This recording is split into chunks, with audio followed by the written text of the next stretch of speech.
شلانسه که یکی در خیلی میانی بخش میشخاصه و در جنوب روستای حسین آباد استقرار داره. یک قله منفرد دیگه که شیوه استقرار شرقی غربیه. نقطه 1500 در سطح دریا در بان کوه قرار داریم. در سمت شمال ایمت یا شمال شرقی تقریبا حوزه میانی میخواست در نام تصاویر الان یا مشاهده کن. روستای حسین آباد که در دامنه شرقی ای که الان قرار داره و تقریبا خود رودخانه هفتا یا آفتاب در مسیر ای جاده به موازات جاده چو تا منطقه زردریاباد و تولا و الان در این قاب تصویر ایمه یا الان مشاهده کن.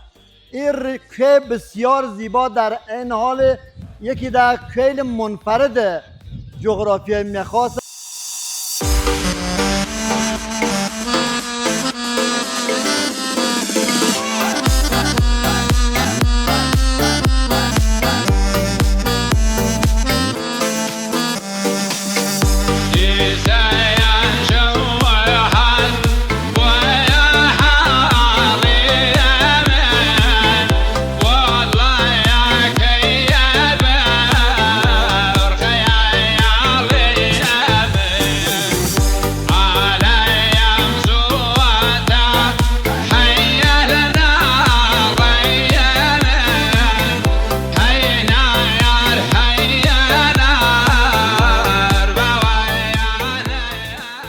نامگذاری کیل در ایران بیشتر در زمان ساسانیان شکل گرفته. اسم شلانسه یک اسم ویژه است حقیقتا.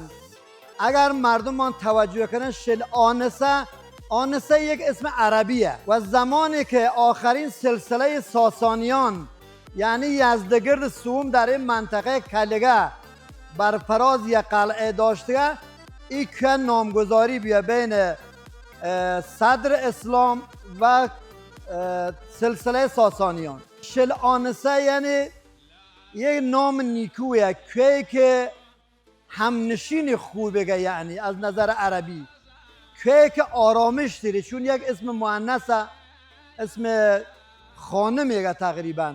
آنسه یا انیسه ای پیشونده یا ای پسونده اسم زنیگه و یه که یعنی که مردم در پناه آرامش پیدا کردن. در قدیم یکی در زیستگاه بسیار مهمی بیاده منطقه، چون آثار به جا مانده از بقایای او جانوره الان در منطقه مشاهده دو.